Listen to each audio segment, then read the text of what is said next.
मेरी सास ने मेरी ज़िंदगी और मेरी शादी बर्बाद कर डाली।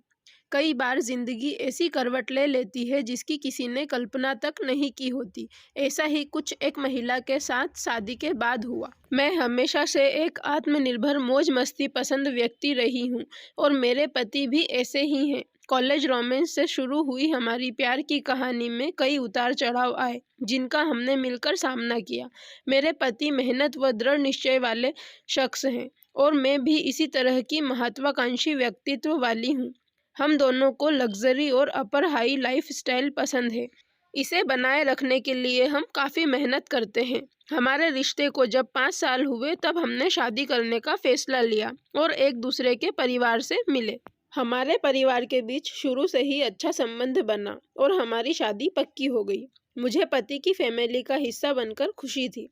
मैं एक टिपिकल युवा उत्साही और खुशनुमा दुल्हन थी जो पार्टी के माहौल के मज़े लेना जानती थी। मैं अपनी शादी के दौरान हर चीज़ में इतनी व्यस्त थी कि मैं कभी कभी अपनी सास के चेहरे पर मुझे आने वाले नापसंदगी वाले भावों पर ज़्यादा ध्यान नहीं दे सकी। हालांकि मुझे बाद में समझ में आया कि आखिर ये सब क्या था। मेरी सास संकीर्ण सोच की इंसान है। पहली मुलाकात के दौरान उन्होंने खुद को जिस तरह दिखाया था, असल में उनका नेचर उससे बिल्कुल अलग है।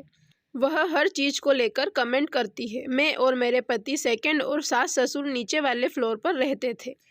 हमारी व्यस्त दिनचर्या के बावजूद मेरी सास बार बार मेरे पति को अपने पास बुलाती थी, जिससे मुझे उनके साथ समय बिताने का मौका नहीं मिल पाता था। लेकिन इस सब ने मेरे पति को कोई परेशानी नहीं थी। मेरी सास मुझे और पति को अकेले समय नहीं बिताने देती।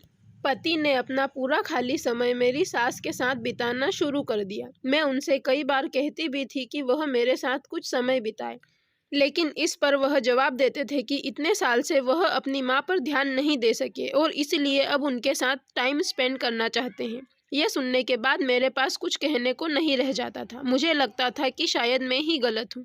हालांकि बाद में धीरे धीरे सास को लेकर सारी चीज़ें मुझे समझ आने लगी। उनके चेहरे पर अक्सर मुझे लेकर ऐसे भाव आते थे जो दिखाते थे कि वह मुझे पसंद नहीं करती है। मैं अगर कुछ बनाने का प्लान बनाती थी तो वह मेरी कुकिंग को लेकर ताने मारती थी। घर के कामों में मैं उनकी काफ़ी मदद करती थी, बावजूद इसके वह हमेशा इसकी शिकायत करती थी कि मैं कुछ नहीं करती। इसके कारण अपना पूरा खाली समय मैंने घर के कामों में लगाना शुरू कर दिया, लेकिन हालात नहीं बदले। मेरी छोटी छोटी गलतियों पर वह मुझे टोकती और मैंने कुछ गलत न भी किया हो तब भी वह मुझे ही जिम्मेदार ठहराती थी। एक दिन तो उन्होंने मेरे चेहरे पर मुझे सुनाया कि मैं बहू के रूप में किसी काम की नहीं हूँ और बस अपने ऑफिस के काम की परवाह करती हूँ। उस दिन मुझे एहसास हुआ कि मेरी सास ने कभी मुझे पसंद किया ही नहीं। मैं हमेशा से अपनी प्राथमिकता को लेकर साफ थी। ऐसे में वह चाहे तो पहले ही इसे लेकर अपनी राय रख सकती थी। मैं एक पत्नी होने के साथ ही प्रोफेशनल पर्सन भी थी। मेरे पति को भी ये सारी चीज़ें पहले से ही मालूम थी, तो फिर क्यों वह मेरा साथ नहीं दे रहे थे। अब वह पूरी तरह से बदले हुए इंसान लगते हैं। अपनी माँ के सामने उन्होंने मेरा कभी बचाव नहीं किया, जिससे मुझे उनसे दूरी महसूस होने लगी। इस कारण मेरी सास को और हिम्मत मिली, वह उनके ताने बढ़ते ही चले गए। धीरे धीरे वह मेरी आज़ादी मुझसे छीनने लगी। उन्होंने मेरे कपड़ों पर आपत्ति करना शुरू कर दी और मुझे घर में पहनने के लिए भारी साड़ियाँ दे दी। मैं अपना आत्मसम्मान खोने लगी और इसका असर मेरे काम पर भी होने लगा। मेरी ज़िंदगी से खुशी पूरी तरह से चली गई।